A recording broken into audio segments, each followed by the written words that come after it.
Salut tout le monde, j'espère que vous allez bien. Alors, aujourd'hui, j'ai envie de vous parler des interventions de la part de l'inspecteur ou de l'inspectrice qui ne sont pas éliminatoires, d'accord?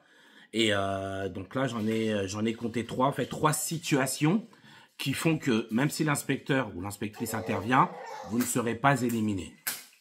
Donc, première, et à chaque fois, je vais vous expliquer un peu par rapport à ce qui s'est passé avec des élèves à moi en examen. Donc, première chose, c'est quand on vous coupe la route. Donc, la première intervention, c'est quand quelqu'un vous fait une queue de poisson ou autre et qu'il y a un risque d'accident, mais qui n'est pas de votre faute. C'est-à-dire que vous ne pouvez vraiment pas intervenir. C'est de la faute de l'usager. Je vous explique. On était sur l'autoroute. Donc, on était en examen, ok? On était sur l'autoroute et on était en train de rouler. Et puis, à un moment, il y a quelqu'un qui grille une ligne continue et qui était à deux doigts de nous rentrer dedans, d'accord?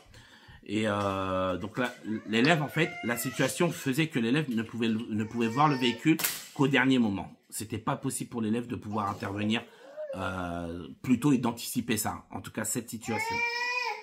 Et donc, la voiture est arrivée, elle a grillé la ligne continue et elle a failli nous rentrer dedans. Ça, je vous parle de ça en pleine autoroute. Et donc, du coup, l'inspecteur est intervenu, coup de volant, coup de frein. Voilà, l'inspecteur n'a pas du tout discuté avec mon élève et il est intervenu immédiatement. Ok?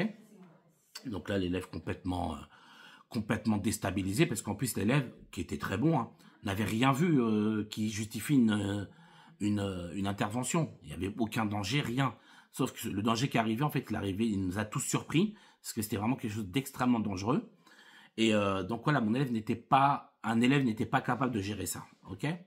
Donc voilà, l'intervention s'est passée, donc l'inspecteur n'avait pas le temps d'expliquer à mon élève, il est intervenu, d'accord? Il fallait qu'il nous mette en sécurité, sinon on finissait sur l'autoroute, hein, on finissait à l'hôpital, comme je vous disais, ça s'était passé sur l'autoroute.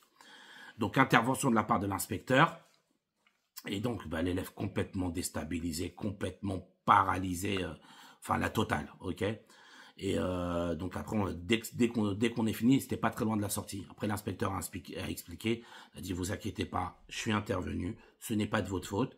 L'élève après a vu la voiture, l'élève a compris que c'était par rapport au véhicule. Et il a dit, ouais, en gros, je pouvais pas le voir. Il a dit, non, vous inquiétez pas, c'est quelque chose qui était très dangereux, mais pas de votre part, d'accord? Là, c'est l'inspecteur qui discute avec mon élève. Et il lui dit, voilà, vous inquiétez pas, je suis intervenu, mais je ne vais pas compter ça parce qu'il fallait que j'intervienne. C'était beaucoup trop dangereux. Donc là, l'inspecteur nous regarde. Moi, j'avais compris que c'était pas possible pour l'élève de gérer ça. J'avais compris pourquoi il faisait ça. Donc moi, je parle pas, je ferme ma bouche. Mais j'avais compris, tu vois. Et je comptais expliquer ça à mon élève après. Et donc l'inspecteur lui a expliqué, il a dit, voilà, je suis intervenu, mais il fallait vraiment que je nous protège parce que la personne nous a coupé la route. L'élève, il a dit, oui, je comprends, j'ai vu la voiture. Maintenant, je sais pourquoi, j'ai compris.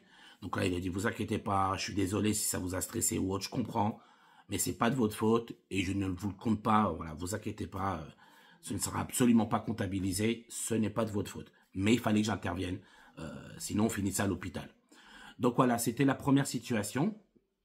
Tout ça pour vous expliquer que une intervention dans une situation où l'élève n'est absolument pas en tort, parce que ça arrive des fois, tu as des gens qui nous font des trucs de ouf sur la route, qui nous coupent la route, qui grillent des feux, et c'est des situations que tu peux pas, tu peux pas apprendre ça à un élève, c'est trop soudain, et puis c'est des trucs qui ne sont vraiment pas censés arriver. Et donc du coup, ce genre de situation-là fait que l'intervention de l'inspecteur, que ce soit au niveau du volant, des pédales, ou même une intervention verbale, ne va pas créer d'intervention éliminatoire pour vous. D'accord? C'est vraiment important qu'on soit clair. Il y a les interventions, quand c'est de votre faute, c'est de votre faute, il n'y a pas de souci. Enfin, il n'y a pas de souci, on se comprend. Je veux dire, c'est justifier l'intervention. Mais quand c'est pas de votre faute, c'est pas de votre faute. On ne va pas non plus... d'accord? Donc, mais en général, les inspecteurs vont vous l'expliquer. Même si on ne sait jamais, l'inspecteur ne vous explique pas à l'élève ce qu'il en est, quoi qu'il arrive, votre moniteur va vous le dire. Il va vous dire, voilà, c'est pas de ta faute. Tu pouvais pas gérer cette situation-là. C'était trop soudain. Même nous, on l'a vu un petit peu en retard, tellement c'était soudain. Donc, il n'y a pas de souci à se faire. Ce genre de situation-là ne peut pas créer d'élimination pour vous. D'accord? Ça, c'est la première situation, les amis. Deuxième situation à laquelle on peut pas...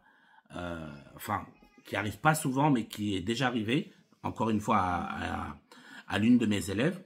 Je vous raconte, elle s'était trompée de chemin. En tout cas, elle allait se tromper de chemin, d'accord? Et il y a eu une intervention de la part de l'inspectrice. Je vous explique. On était sur l'autoroute avec mon élève, elle passait son permis, et il lui restait quoi? Il lui restait 6-7 minutes de route et c'était fini. Donc, on était sur l'autoroute aussi. Et donc l'inspectrice lui dit, voilà, c'était sur le centre d'examen de Bobigny, donc dans le 93. Et mon inspectrice, enfin l'inspectrice, elle dit quoi? Elle dit, oui, voilà, bon ben madame, vous allez sortir, prochaine sortie Bobigny. Et je pense que mon élève, à ce moment-là, elle a dû stresser un petit peu, ou elle avait un peu la tête ailleurs. Et donc elle n'allait pas sortir à Bobigny, c'était clair. Elle n'avait pas mis clignotant, elle n'avait pas commencé à faire ses contrôles. Donc moi, je savais qu'elle allait continuer. Donc l'inspectrice lui a laissé un peu de temps pour voir si elle allait réagir ou pas.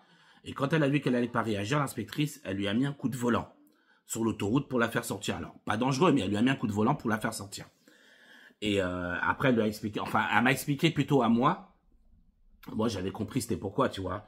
Parce qu'en fait, ce qu'il faut savoir, c'est que les inspecteurs, ils ont un timing à respecter. D'accord? Quand ils conduisent, quand ils font les examens, ils ont des timings. Normalement, l'examen ne peut pas durer plus de 32 minutes.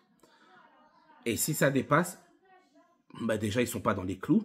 Et en plus de ça, ça va leur décaler toute la journée. Parce que l'inspecteur, il faudra qu'il rattrape ce retard avec tous les autres élèves. Donc, soit l'inspecteur, il va décider de réduire sa pause pour compenser, ou bien il va finir plus tard le soir. Voilà. En tout cas, il faudra qu'il compense. D'accord? Donc, du coup, parce qu'ils ont, comme je disais, ils ont ce fameux timing à respecter. Et donc, du coup, elle est intervenue et elle a expliqué. Par contre, l'inspectrice, elle a dit, voilà, je suis intervenue parce que le problème, c'est que si on continuait là, on allait sur Rosny-sous-Bois, qui est un autre centre d'examen. Parce que Bobigny et Rosny, ils sont collés. Mais le problème, c'est quoi? C'est que si on allait sur Rosny, le temps de ressortir à Rosny, de reprendre l'autoroute, de retourner à Bobigny, on allait perdre du temps et donc ça allait décaler toute la journée de l'inspectrice. Donc du coup, l'inspectrice est intervenue, elle a expliqué, voilà, je voulais pas parce que sinon ça va nous faire un gros détour, on va perdre du temps, etc. Moi, j'avais compris, il n'y a pas de souci. Je savais, après, voilà, ils ont aussi des timings à respecter, hein, c'est normal. Et d'ailleurs, même pour les autres élèves, tu vois, l'élève qui a rendez-vous à, un exemple, à 15 heures au centre d'examen, l'inspectrice ou l'inspecteur arrive à 15h30, ben, l'auto-école aussi va être décalée, l'élève va un peu le stresser de se dire, ouais, pourquoi l'inspecteur n'est pas là, etc. D'accord? Donc, ça, voilà, ça peut créer beaucoup de, allez, on va dire, beaucoup de petits soucis. D'accord? C'est pas énorme, mais beaucoup de petits soucis embêtants pour tout le monde. Que ce soit pour l'inspecteur, ou que ce soit pour l'auto-école, ou le candidat. Donc, du coup, elle est intervenue, et elle a dit à mon élève, elle a dit, voilà, elle nous explique un peu à nous deux, quoi. Voilà, je suis intervenu parce que sinon on va faire un détour, etc. Mais, rien de dangereux, hein, d'accord? Parce que mon élève est géré, il n'y a pas de problème. Et donc, on a fini l'examen. L'élève un peu stressé, mais franchement, on a de la chance. Elle a gardé son calme. Elle a continué à faire son examen jusqu'au bout. Et après, donc, je lui ai réexpliqué, je lui en ai remis une couche. Je lui ai dit, voilà, t'inquiète pas, c'est parce que tu t'étais trompé. Elle t'avait dit de sortir à Bobigny et toi, t'étais un petit peu ailleurs. Ou peut-être t'as stressé pendant 5-10 secondes et t'as oublié ce qu'elle t'avait dit. Ça peut arriver, hein. D'accord? Parce que de base, il faut bien comprendre, se tromper n'est pas éliminatoire. Ça, je l'ai toujours dit. D'accord? Je l'ai toujours dit. C'est pour ça que là, je prends le temps de vous préciser. Ça peut vous arriver que vous ayez une intervention de la part de l'inspecteur si vous allez vous tromper, mais ce sera pour ces raisons-là. D'accord? C'est que, voilà, vous allez leur faire un détour, etc. Et c'est chiant pour tout le monde. D'accord? Par contre, j'insiste bien, par contre, si vous vous trompez de chemin, d'accord? Chose que, comme je le dis, je le répéterai encore et encore, si vous vous trompez de chemin et que ça de base ce n'est pas éliminatoire, il n'y a pas de problème, mais quand vous trompant de chemin, vous prenez un sens interdit, là c'est pour votre pomme. Là ce sera de votre faute à vous, parce que vous n'aurez pas vu le sens interdit, mais vous ne serez pas éliminé parce que vous vous êtes trompé de chemin, vous serez éliminé parce que en vous trompant, vous avez pris un sens interdit. Est-ce que vous voyez ce que je veux dire? Donc c'est très important, mais se tromper, le cadre de se tromper n'est pas éliminatoire du tout. Ok les amis? Donc voilà, ça c'est la deuxième intervention de la part d'un inspecteur qui n'est pas éliminatoire dans cette situation-là.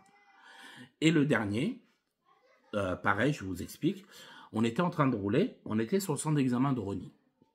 Je ramène un élève, Je crois que c'était Julien, il me semble. Ouais, il me semble que c'était Julien. Je le ramène en examen, on est en train de rouler, tout ça. Et donc, il fait un très bon parcours, l'observation, les contrôles, nickel. Et à un moment, on arrivait à un feu, il y avait un croisement. Et je crois que l'inspecteur avait dit à mon élève de tourner à droite, au feu. D'accord? Et au niveau du feu, il y avait un camion de livraison. Et en fait, le camion s'est arrêté au niveau du feu. Et le problème, c'est quoi? C'est que mon élève, lui, il a anticipé de loin le camion. Qu'est-ce qu'il a fait? Il a fait son boulot très très bien. Il a fait ses contrôles et il s'est déporté pour dépasser le camion. Le problème, c'est quoi? C'est que quand il a dépassé le camion, le feu est devenu rouge. Et dans la voiture, vous voyez, il faut bien comprendre, l'élève, il est sur la gauche. Ce qui fait que comme le feu était à droite, l'élève, il a une moins bonne visibilité de la droite parce qu'il est sur la gauche. Et lui, il était concentré à dépasser le camion, chose qu'il a très bien fait. Mais le feu est devenu rouge. L'inspecteur a dit, voilà, en gros, il m'a dit, il a grillé le feu rouge, mais il ne lui a pas compté. Et pourquoi il ne lui a pas compté? Tout simplement parce qu'il m'a dit, c'est vrai qu'il a été tout à fait correct, l'inspecteur. Il a dit, écoutez, en faisant ses contrôles à gauche, forcément, il ne peut pas regarder à droite parce qu'il est en train de contrôler à gauche pour pouvoir dépasser le camion en toute sécurité. Donc, certes, il a grillé le feu rouge, il a vraiment bien grillé, mais à cause du camion, il a dû griller, enfin, il n'a pas vu qu'il grillait le feu rouge. Et donc, il a grillé, il a tourné à droite. L'inspecteur ne lui a rien dit. Enfin, il m'a dit, voilà, c'est une faute éliminatoire, mais, je ne lui compte pas parce que c'est vraiment la faute du camion. On ne peut pas non plus demander aux élèves d'avoir des super pouvoirs, hein, de dire à mon élève, tu regardes à gauche et hop, en même temps, tu regardes à droite et tu dois contrôler deux côtés en même temps. On est d'accord. Ce serait ridicule de demander ça à un élève, sachant que nous, moniteurs ou inspecteurs, en sommes incapables. C'est soit tu regardes à gauche, soit tu regardes à droite. Tu peux anticiper, oui, mais on va pas non plus te demander de regarder à deux endroits en même temps. C'est pas possible. Et il faut surtout pas oublier que les élèves, même s'ils ont 30, 40, 50 heures de conduite, ils n'ont pas l'expérience que nous avons. Hein. Ça fait 18 ans que j'ai mon permis. Je ne vais pas demander à un élève d'être aussi bon que moi, même s'il a fait 80 heures. 80 heures dans une vie, hein, je précise, hein, les amis, d'accord? Dans une vie, 80 heures, c'est rien. Hein, on est d'accord, c'est que dalle. Donc, tu peux pas demander à un élève d'avoir le même niveau que toi, même si l'élève, il est très bon pour l'examen. Attention, hein, là, je vous parle de... On ne peut pas se comparer un élève à son moniteur ou à son inspecteur. C'est pas logique, d'accord? Donc, du coup, là, l'inspecteur, il ne l'a pas compté.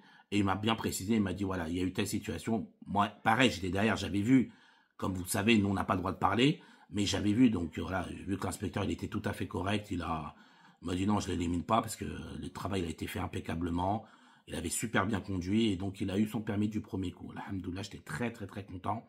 On avait bien bossé, c'était un permis amplement mérité, voilà, donc il n'y avait rien à dire. Donc voilà les amis. Ce sont les trois situations dans lesquelles vous pouvez avoir une intervention. Alors, quand je dis intervention, n'oubliez pas, c'est soit au volant, soit au pédale, ou soit verbal. Hein. Par exemple, attention, vous avez grillé le feu, etc. Ok, les amis? Donc, voilà. Donc là, vous avez eu les trois interventions qui logiquement, devraient être éliminatoires, sauf dans ces situations-là, comme je vous avais expliqué, où là, forcément, vous ne serez pas éliminé parce que ce n'est pas de votre faute. D'accord? Encore une fois, comme je vous disais, on ne peut pas vous demander d'avoir un niveau d'un moniteur ou d'un inspecteur, sachant que nous, on a des années et des années d'expérience, contrairement à vous. D'accord, les amis? Donc voilà, ce sont les interventions qui ne sont pas éliminatoires dans ces situations-là. D'accord, les amis? Sinon, le reste des autres interventions, là, oui, effectivement, voilà, vous avez grillé un feu rouge, il était tout à fait visible. Vous avez mal géré, malheureusement, vous serez éliminé. Ok les amis? Donc voilà, moi je vous dis bon courage à vous, prenez soin de vous et on se dit à bientôt.